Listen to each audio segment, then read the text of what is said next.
घाईगडबडीत राज्य शासनानं जो कायदा त्या ठिकाणी केला, शेवटच्या दिवशी अधिवेशनात ताबडतोब प्रशासक नेमण्याची कारवाई झाली। अगदी 4 वाजता प्रशासक साताऱ्यावरून डायरेक्ट पोचतात, हे सगळा गौड बंगाल होता आणि मला वाटतं एक दूध उत्पादकाला कोल्हापूर जिल्ह्यातला दिलासा मिळाला असं म्हणायला हरकत नाही। आता प्रशासक आलेला आहे, पण निवडणुकीसाठी किती दिवसाची तयारी करावी लागते? 3 महिन्याचा कालावधीत आता प्रशासक आहे। 90 दिवस साधारणपणे, तसे 125 दिवस लागतात निवडणुकीला, परंतु कदाचित 90 दिवसाचा प्रोग्राम करत असताना पुन्हा सरकार सुप्रीम कोर्टमध्ये जाऊन 10-15 दिवस वाढवून घेऊ शकतं। परंतु आता सुप्रीम कोर्टाने निर्णय दिला की प्रक्रिया सुरू करा, त्यामुळे प्रक्रिया सुरू होईल।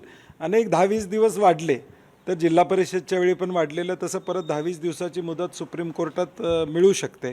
परंतु एक चांगलं आहे की या जिल्ह्यातला दूध उत्पादक निश्चितपणे आता मतदानास पात्र झाला, मतदान करून तो निर्णय घेईल की उद्याच्या निवडणुकीत काय करायचं।